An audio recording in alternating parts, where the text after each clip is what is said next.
Alright guys, so I worked today at 5:30, time to go burn around for an hour, so let's get down there and get it done, guys. Finally the rain stopped, but it's supposed to be raining again tomorrow, so let's go do it. See you down there.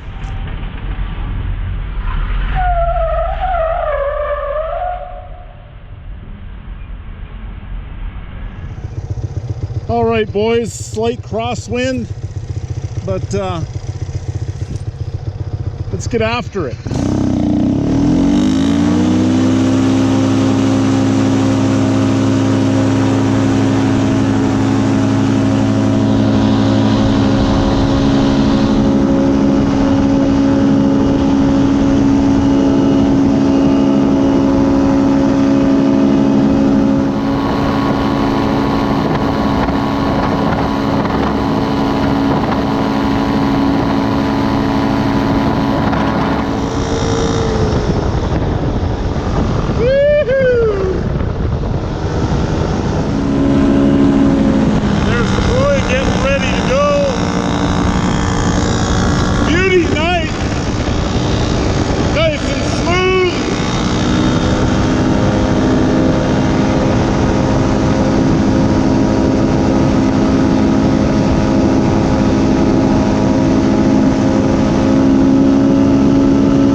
So just as we're flying along and heading over towards Mount 7 where we're going to climb up, check out these clouds and just make a mental note. Like the wind tonight is blowing pretty good up at 8,000 to 9,000 feet, which is the peak of Mount 7 is around 8,200 feet. Flying in the mountains is pretty dynamic, so sometimes we change our minds and make decisions based on what we're finding as we go and what the forecast says. So yeah, tonight the wind was ripping up high and we avoided going up over the peak, and we did test the waters out, but when you're flying in the mountains, things change because as you climb you make decisions as you go.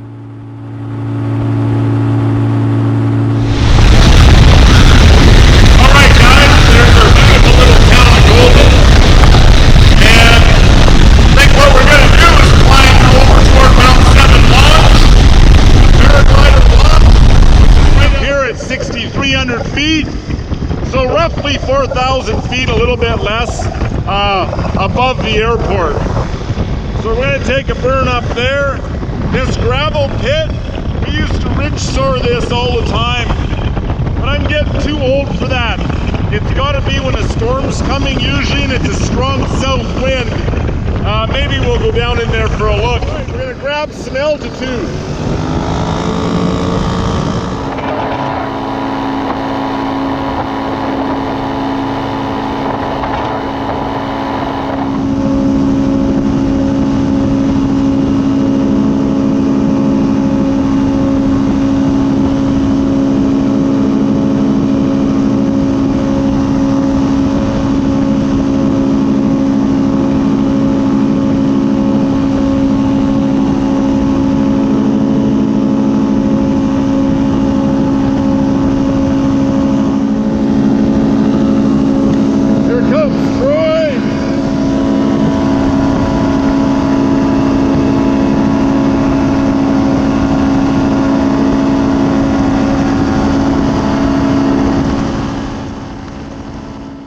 Okay guys, well this is not an instructional video, but I would like to just point out, so this is Mount 7 launch. Typically we launch from the face that Troy's flying towards, and where he's right now is kind of north facing. There's a cliff launch on the right hand side which is south facing. Thermals come up from the valley on the right, so typically right where Troy is would be okay when you're thermaling, working your way up, so you would fly out to the valley to the right, work your way up, hit this ridge line, and then pop up from there and fly back towards Mount 7. What Troy's doing right now, and he's turning back to what would be the lee side during thermal hours of the day, you wouldn't go this far back this low, but given the sky and the time of day, very late in the day, chances of a thermal popping off and catching Troy lee side is extremely slim in this instance. So to add to that, we also had an east element, which is from Troy's right, which really adds to the safety margin of flying on the backside-ish like that. So just wanted to make that observation, and the other observation of the fact that flying in the mountains is dynamic, and you do have to keep on your toes. It's not something you can just bomb around in behind peaks and fly all willy-nilly. You have to think about everywhere that you go, because if you don't, at some point the rotor monster is going to jump out, bite your ass. So anyways, guys, let's continue on with the fly.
Such a nice night.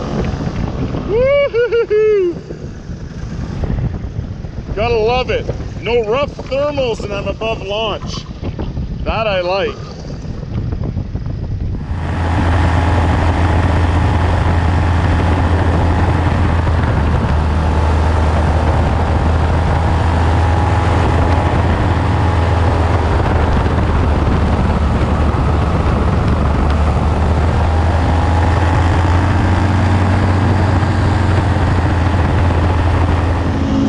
Upper launch, guys, right there. You gotta hike to it. Try to see if there's a windsock before we commit to going too close.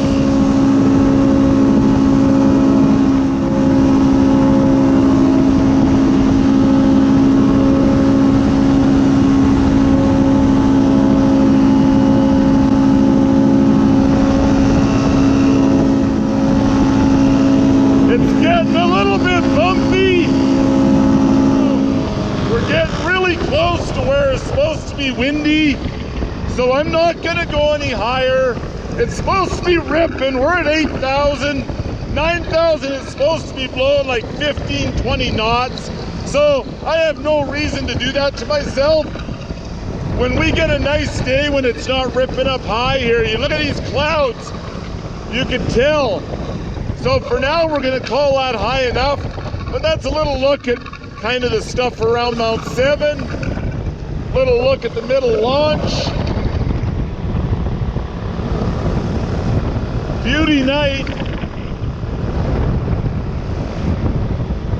Anyways, right there, where the V is, the first field on the right, Paraglider LZ.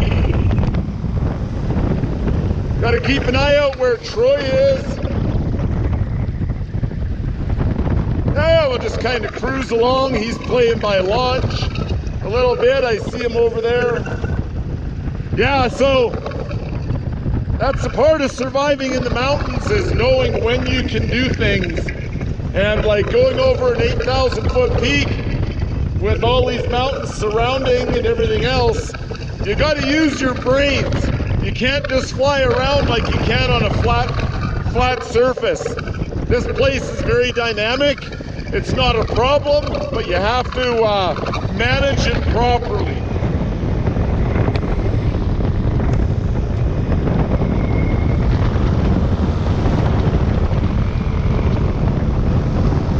Check out the road, guys. That's how we used to get up here. we just dirt bike on it. We used the new road and trim this thing out a little bit so we can catch up to Troy.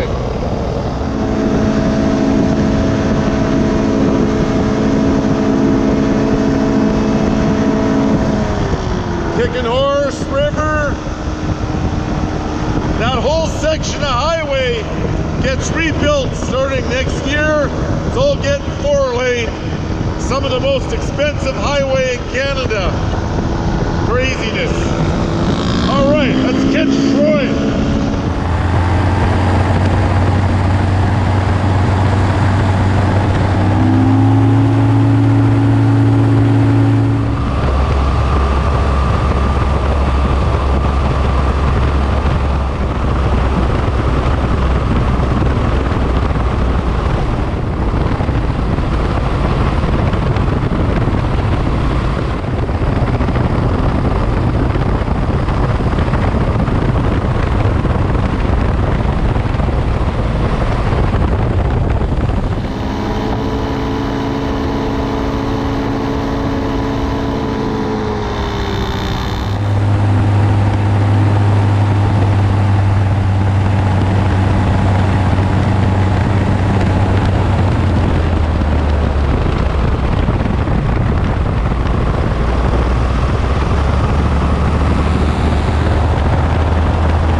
Great night.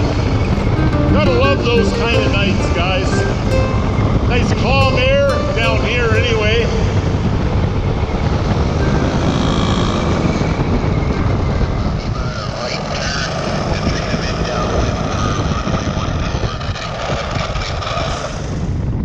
Turning base for 1-4.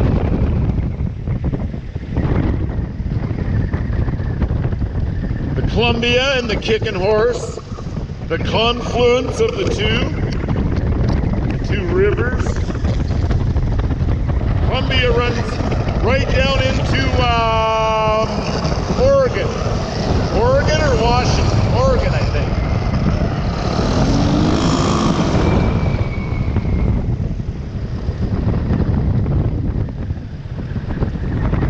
Troy's doing a proper pattern. Well, I guess I am too. Kind of like a proper pattern.